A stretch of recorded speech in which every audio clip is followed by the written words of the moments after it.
किसानों के लिए मैं ये कहना चाहूँगा कि ये जो 36 गोदामों में धान रखा हुआ है, ये अनियमित तरीके से रखा हुआ है, अवैधानिक तरीके से यहाँ पर पटका गया है और जो एक एवरेज पूरे मध्य प्रदेश के हिसाब से या जबलपुर के हिसाब से निकलता है, इसमें काफ़ी सारी विसंगति है। माल की मिक्सिंग हो चुकी है, उसमें नॉन FAQ के साथ FAQ माल भी मिल चुका है। आपको मैं बड़ा सिंपल सा एक उदाहरण दूँ कि यदि दूध है और दही है, ठीक है, यदि आप दूध के बर्तन में 1 चम्मच भी दही मिला दोगे तो क्या हो जाएगा? वो भी दही हो जाएगा ना। यदि FAQ माल में आप नॉन FAQ का एक बोरा डाल दोगे तो क्या होगा?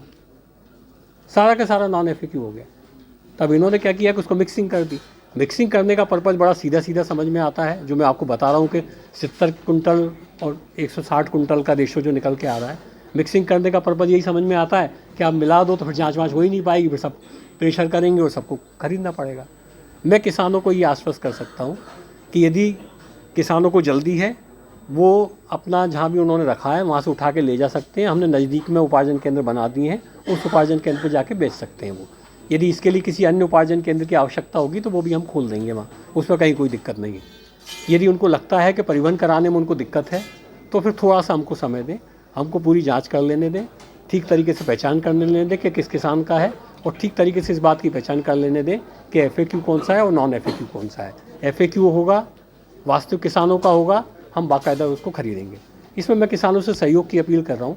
जो निहित स्वार्थी तत्व हैं, जो कि क्लियर कट समझ में आ रहा है कि जिन्होंने अपने लालच के कारण किसानों को भी फंसाया, उनके प्रभाव में आके जबरदस्ती धरने पे बैठ के और उस पर बैठ के मतलब प्रेशराइज करने की कोशिश ना करें। हम खुद कह रहे हैं कि हम आगे बढ़ के खरीदेंगे। और मैं आज जाऊँगा पाटन, आप कह रहे हैं पाटन धरने पे बैठे लोग, मैं जाके बात करूँगा। मुझे लगता है लोगों को समझ में आएगी ये वाली बात कि इस तरीके से प्रेशर डेवलप करने से कुछ नहीं होगा। उनको भी सहयोग करना चाहिए, हम भी सहयोग करने के लिए तैयार हैं। मौके पे आके किसान बता दें कि साहब ये मेरा माल है, FAQ है तो हम खरीद लेंगे, नॉन FAQ है तो उसको ठीक कर ले वो। अब मुझे नहीं लगता कि इसमें कोई दिक्कत होने की बात है। आप में से कोई भी नहीं चाहेगा, कोई भी किसान नहीं चाहेगा कि हम नॉन FAQ खरीदें, क्योंकि यदि हम नॉन FAQ खरीदेंगे तो होगा क्या? उसको भाई आपके घर में ही पहुँचेगा ना, उससे चावल बनेगा और कंट्रोल की दुकान के माध्यम से आपके घर में ही पहुँचेगा। तो क्या आप ये चाहोगे कि आपके बच्चे और आपके परिवार के लोग जो है नॉन FAQ माल खाएँ? तो इसलिए ज़रूरी है कि PDS के माध्यम से चूँकि इसका डिस्ट्रीब्यूशन होना है तो FAQ धान की खरीदी की जाए।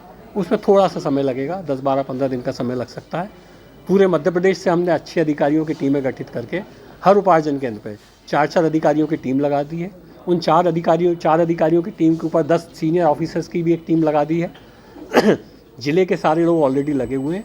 150 से 200 लोग पर्टिकुलर इन 36 गोदामों की समस्या को दूर करने के लिए भोपाल स्तर से ड्यूटी लगा चुके हैं। तो थोड़ा सहयोग रख दें, संयम रखें, समस्या हल हो जाएगी।